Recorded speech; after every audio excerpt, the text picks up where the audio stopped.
ختم نبوت زندہ باد۔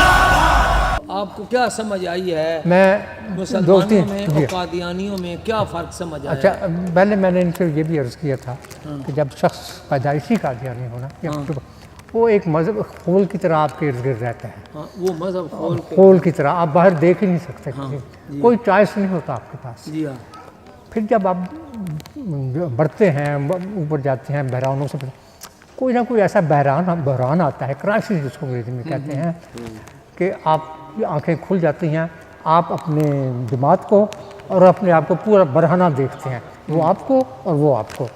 وہ لمحہ ہوتا ہے جب آپ فیصلہ کرتے ہیں کہ میں نے اس مذہب میں نہیں رہنا۔ صحیح۔ کیا ایک میں دلچسپی کے لیے آپ کو بات بتا دوں کہ جب میں ابھی چھوٹا بھی نہیں تھا مذہب تبدیل کرنے کا، دو تین چیزیں مجھے بہت کھٹکتی تھیں ان میں۔ ایک تو یہ جو جنت دوزخ کا معاملہ، میں نے کہا معاملہ تو آپ کیش لے کے کہتے ہیں جنت کی سیٹ لے لو، تو اس کا تم لاؤ کا جنت تو اعمال پر ملتی ہے نا، پیسے پاتے نہیں، مال پر تو ہاں بالکل مال پر نہیں ہوتی۔ اور اس طرح دوسرا جو تھا جہاد کا مسئلہ تھا، تو میں نے کہا بھائی جہاد یہ دوسری طرح انگریز کو خوش کرنے والی بات ہے، وہ اگر نام بھی کرتے نا کہ جہاد میں، تو انگریز نے کوئی ان سے کوئی تردد نہیں کرنا تھا، کیوں نہیں کیا، لیکن وہ حد سے آگے بڑھ گئے۔ تو یہ دو تین چیزیں تھیں۔ جہاد کا انکار یعنی یہ بھی کسی مسلمان کے لیے ٹھیک نہیں ہے، یہ بات آپ کو سمجھ آئی۔ اور ایک آدمی جو کہ مختلف آزادی کی تحریکوں میں سے وابستہ ہو، ان سے ہمدردی رکھتا ہو، اور جو مثلا افغانستان میں پٹھانوں کو جدوجہد امریکوں کے خلاف، وہ جہاد ہے، تو وہاں آپ قلم لے کے بیٹھ جائیں گے مرزا صاحب کے کہنے پر کہ جاؤ امریکی جاؤ، وہ چلے جائیں گے۔ یہ چیز مجھے بہت کٹی۔ تیسری چیز جو ہے وہ آپ لوگوں نے اتنی اہمیت نہیں دی، ان لوگوں کی جو ذاتی زندگیاں ہیں وہ اتنی گھناؤنیاں ہیں، مجھے کہنے کی ضرورت نہیں، نہ آپ کو دہرانے کی ضرورت ہے، ہمیں ان چیزوں سے نہیں خطرہ رکھا، کہ جب ان لوگوں کو جو کہ ایمان والے ہیں ان کو پتہ چلتا ہے وہ دہل کر رہ جاتے ہیں۔ اچھا، منطق سے قطع نظر، دلیل سے قطع نظر، صرف یہی چیز ان کو دہلا دیتی ہے۔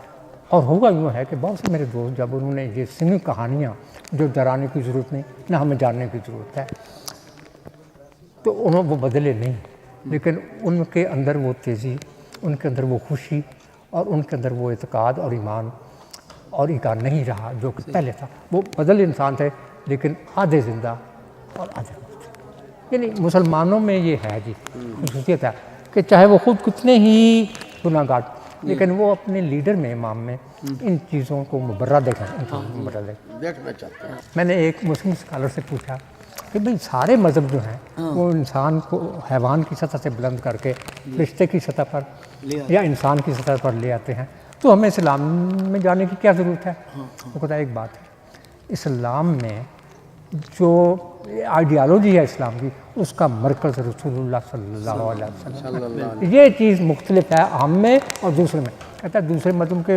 پیشواؤں کو دیکھو، پتہ نہیں کہ وہ انسان تھے یا گوشت پوست کے آدمی تھے یا ہماری خیالات کے پر، ہمارے رسول اللہ صلی اللہ علیہ وسلم کی ایک ایک حرکت وہ محفوظ ہے، اور یہ چیز ہمیں دوسرے مذاہب سے ممتاز کرتی ہے۔ سبحان اللہ، سبحان اللہ۔ اب گزارش یہ ہے کہ آپ نے بھی سنا، اب آپ ماشاءاللہ خود پروفیسر ہیں، جی پڑھا دیکھا لکھا، جو پروفیسر طاہر احمد ڈار صاحب وہ شیخ پورے والے یہ مسلمان وہ پروفیسر ہیں، جی تو انہوں نے بھی یہ بات کہی ہے کہ یہ جیسے آپ نے بتایا نا کہ یہ قادیانیت کا ایک خول تھا، جی اور یہاں پر سبق یہ ہے کہ مولویوں کے پاس نہیں جانا، مولویوں کے پاس نہیں جانا۔ یہ اب جو سوشل میڈیا عام ہوا ہے تو وہ کہتے ہیں اب ہماری آنکھیں کھلیں کہ ہم تو صرف یہاں ایک کنویں کے مینڈک بنے ہوئے تھے، باہر نکل کر ہم نے پڑھا یہ اسلام ہے، یہ اسلام ہے۔ تو تقریباً 325 آیات ہیں جن کا خلاصہ یہ ہے کہ آمنہ کے لال حضرت محمد مصطفیٰ صلی اللہ علیہ وسلم اللہ تعالیٰ کے سچے اور آخری نبی ہیں، اور آپ کے بعد ہر قسم کی نبوت کا دروازہ بند۔ 17واں پارہ ہے سورۃ انبیاء غالباً، اس کی ایک آیت ہے، اللہ پاک فرماتے ہیں وَمَا أَرْسَلْنَاكَ إِلَّا رَحْمَةً لِلْعَالَمِينَ، کہ اے محمد صلی اللہ علیہ وسلم نہیں بھیجے ہم نے آپ کو مگر تمام جہانوں کے لیے رحمت بنا کر۔ جہان یہ ایک دنیا ایک جہان ہے، آخرت ایک جہان ہے، لیکن علماء نے لکھا ہے کہ یہاں اللہ پاک نے عالمین، آپ چونکہ پروفیسر ہاں جی، ہیں تو عالمین مین جمع کا ہے عالم کی، جی عالمین صیغہ جو ہے جمع ہے عالم کا۔ ہاں ٹھیک عالم کا معنی ایسی چیز جس سے اللہ کی پہچان ہوتی ہے۔ امام فخر الدین رازی نے یہ لکھا ہے کہ عالم اللہ پاک نے، عالم کا معنی جہان، یہ عالم اللہ پاک نے 80,000 قسم کے بنائے ہیں۔ اچھا 40,000 قسم کی مخلوق اس خشکی کے اوپر ہے، 40,000 قسم کی مخلوق وہ پانی کے اندر رہتی ہے۔ اللہ پاک نے حضور علیہ السلام کو ان تمام مخلوقات کے لیے رحمت بنا کر بھیجا ہے۔ تو اب آپ یہ بتائیں، جب کیڑے مکوڑے کے لیے آپ رحمت ہیں، آپ اونٹ بیل بکری کے لیے، گائے کے لیے آپ رحمت ہیں، گوہ آپ کا کلمہ پڑھ رہی ہے، تو چناب نگر کے قادیانیوں کے لیے حضور علیہ السلام رحمت نہیں ہے نا؟ ہیں۔ اللہ پاک نے اپنے آپ کو فرمایا ہے الحمدللہ رب العالمین، اللہ پاک رب ہے تمام جہانوں کے، اور اپنے نبی کو فرمایا کہ وہ تمام جہانوں کے رحمت ہے۔ گویا جہاں جہاں تک اللہ پاک کی ربوبیت جاتی ہے، وہاں وہاں تک حضور علیہ السلام کی رحمت جاتی ہے۔ تو اس آیت کی روشنی میں ہم یہ سمجھتے ہیں، جب وہ نبی رحمت موجود ہیں اور قیامت تک کے لیے وہ نبی بن کر آئے ہیں، پھر آپ کی موجودگی میں کسی اور نبی کی ضرورت ہے نہیں۔ جب صرف انسان نہیں، ساری مخلوقات کے لیے آپ نے فرمایا ارسلت الی الخلق کافۃ، میں تمام مخلوق کی طرف رسول بنا کر بھیجا گیا ہوں، صرف انسان اور جن نہیں ہے، ہر قسم کی مخلوق کے لیے آپ رسول بن کر آئے ہیں۔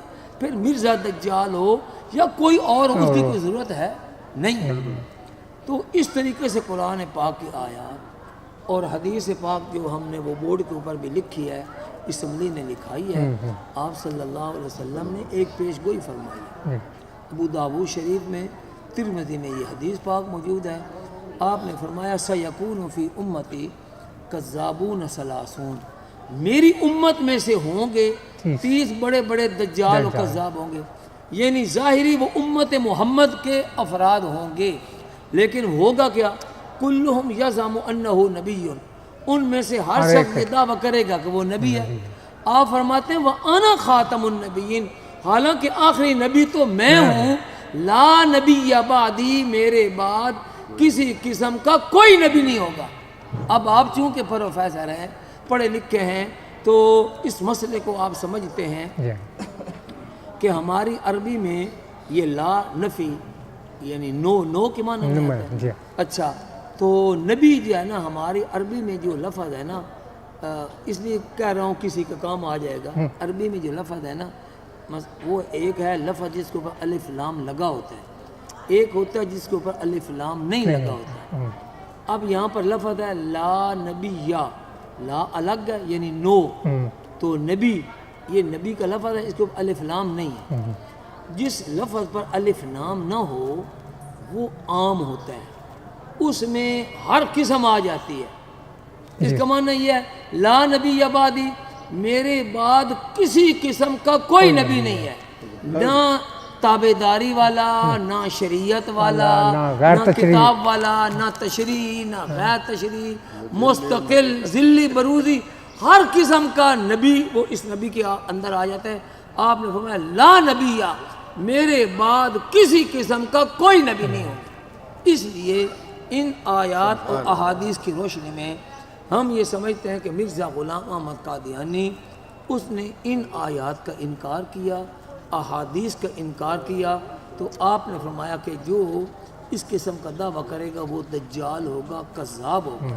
اس لیے ہم تو اللہ پاک کو حاضر ناظر جان کر یہ بصدق کے دل یہ اعلان کرتے ہیں کہ ہم مرزا غلام احمد قادیانی کو اس کے جو دعوی نبوت ہے، دعوی مسیحیت ہے، مادویت ہے، اس میں ہم اس کو جھوٹا سمجھتے ہیں اور اس پر لعنت بھیجتے ہیں۔ آمنہ کے لال حضرت محمد مصطفیٰ صلی اللہ علیہ وسلم کو اللہ تعالیٰ کا سچا اور آخری نبی مانتے ہیں، آپ کے بعد ہر قسم کی نبوت کا دروازہ بند مانتے ہیں۔ اب آپ کو یہ بات سمجھ تو پہلے بھی آئی ہوئی ہے، میں نے آپ کے سامنے اپنے ایمان کی تجدید کر دی، اظہار کیا. اب آپ فرمائیں آپ مرزا غلام احمد قادیانی کے بارے میں کیا کہتے ہیں؟ میں تو مختصراً کہوں گا مختصر کہ ایک تو یہ کہ وہ نبی نہیں ہے، زندہ باد، جھوٹے نبی ہیں، جھوٹا نبی. اور وہ جو آپ نے کہا ہے کہ دجالوں میں سے ایک ہے، ہاں ہاں، تو ان میں سے ایک ہے وہ دجال کذاب ہے. دجال کذاب. لیکن جو ہے نا جھوٹوں کے اوپر اللہ نے لعنت بھیجی ہے. اللہ نے فرمایا ہے لعنت اللہ علی الکاذبین، کہ جھوٹوں کے اوپر اللہ کی لعنت ہوتی ہے. تو میں تو مرزا قادیانی کے اوپر صبح شام لعنت بھیجتا ہوں. آپ میں آپ کے بھی ساتھ لعنت ہوں، بھیجتے ہیں؟ میں آپ کے ساتھ ہوں، صبح شام میں بھی لعنت بھیجتا مرزا قادیانی کے اوپر ہوں. جی ہاں، لعنت بھیجتے ہیں. آپ اب مسلمان ہوتے ہیں تو ہم آپ کو اپنے دل سے لگاتے ہیں اور ابھی آپ کو دین اسلام کی بیعت کراتے ہیں. بسم اللہ الرحمن الرحیم. بسم اللہ الرحمن الرحیم. لا لا الہ الا اللہ الا اللہ محمد الرسول اللہ. محمد الرسول اللہ. اللہ تعالیٰ کے سوا اللہ تعالیٰ کے سوا کوئی عبادت کے عبادت کے لائق نہیں. لائق نہیں، اور حضرت محمد اور حضرت محمد صلی اللہ صلی اللہ علیہ وسلم علیہ وسلم اللہ تعالیٰ کے کے سچے سچے اور اور آخری رسول ہیں. اور آخری رسول ہیں. میں ایمان لایا اللہ پر، میں ایمان لایا اللہ پر، اللہ کی کتابوں پر، اللہ کی کتابوں پر، اللہ کے فرشتوں پر، اللہ کے فرشتوں پر، اللہ کے رسولوں پر، اللہ کے رسولوں پر، اور قیامت کے دن پر، اور قیامت کے دن اور پر، تقدیر پر، اور تقدیر کہ پر، بری ہو یا اچھی، بری ہو یا اچھی، یہ سب یہ سب میرے اللہ کی طرف سے ہے. یہ سب میرے اللہ کی اور طرف سے. میں مرزا غلام احمد قادیانی اور میں مرزا غلام احمد قادیانی اس کو اس کے تمام دعووں میں اس کے تمام دعووں میں جھوٹا مانتا جھوٹا ہوں، مانتا ہوں، اور میں اس کو جھوٹا نبی قرار دے کر میں اس کو جھوٹا نبی قرار دے کر اس کے اوپر لعنت بھیجتا ہوں. اس کے اوپر لعنت بھیجتا اور ہوں. حضور علیہ الصلاۃ والسلام اور حضور علیہ الصلاۃ والسلام لائے ہوئے سچے دین اسلام میں لائے ہوئے سچے دین اسلام میں داخل ہوتا ہوں. داخل ہوتا ہوں. بہت بہت مبارک. خیر ختم نبوت. زندہ باد. تعریف محمد ہم لکھ لکھ کے سنائیں گے، ہم ختم نبوت پہ جان اپنی لٹائیں گے.